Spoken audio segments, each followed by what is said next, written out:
रात के करीब 11 बजे थे। आसमान में बादल छाए हुए थे और हवा में एक अजीब सी सनसनी थी। अंधेरा इतना गहरा था कि सामने का हाथ भी दिखाई नहीं दे रहा था। शहर से दूर एक पुरानी कॉलोनी में स्थित एक बंगला था जिसका गेटमैन रामू अपनी छोटी सी कुटिया में बैठा हुआ था।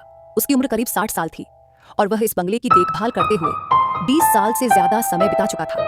रामू को अकेले रहने की आदत थी, लेकिन आज रात कुछ अजीब सा लग रहा था। उसे लगा जैसे कोई उसकी कुटिया के बाहर खड़ा है। वह बाहर निकला, लेकिन वहां कोई नहीं था।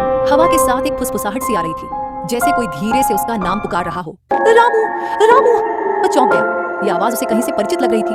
वह धीरे धीरे गेट की तरफ बढ़ा। गेट के पास पहुंचते ही उसने देखा कि एक सफेद कपड़े में लिपटी हुई एक आकृति खड़ी है। वह आकृति धीरे धीरे उसकी तरफ बढ़ने लगी।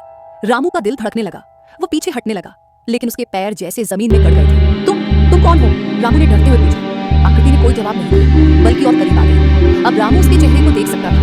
वह चेहरा बिल्कुल पीला था, आंखें खोखली और काले घेरों से घिरी हुई थी। उसके होंठ नीले पड़े हुए थे और उसके गले पर एक गहरी चोट के निशान थे। रामू ने पहचान लिया, यह वही औरत थी जो 10 साल पहले इस बंगले में रहती थी। उसकी मौत रहस्यमय तरीके से हुई थी। कहा जाता था कि उसका पति भी उसकी हत्या का जिम्मेदार था, लेकिन कोई सबूत नहीं मिलने के कारण वह बच गया था। तुम यहाँ क्यों आई हो? रामू ने कांपते हुए पूछा। मुझे न्याय चाहिए। औरत की आवाज धीमी और डरावनी थी। रामू ने अपनी आंखें बंद कर ली और जोर से चिल्लाया, मैंने तुम्हारी मदद की थी। मैंने पुलिस को सब कुछ बताया था, लेकिन वे कुछ नहीं कर सके। तुमने झूठ बोला था। औरत की आवाज गूंजी। रामू की सांसें तेज हो गईं। उसने हाँफते हुए कहा, मैं माफी चाहता हूँ। मुझे मजबूर किया गया था। उसने मुझे धमकाया था।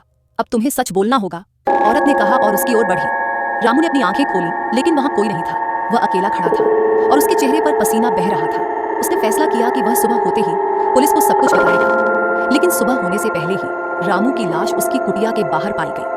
उसके चेहरे पर डर की एक अजीब सी मुस्कान थी और उसके गले पर एक गहरी चोट के निशान थे। कहा जाता है कि आज भी उस बंगले के गेट के पास एक सफेद कपड़े में लिपटी हुई आकृति दिखाई देती है और रात के समय एक फुसफुसाहट सुनाई देती है।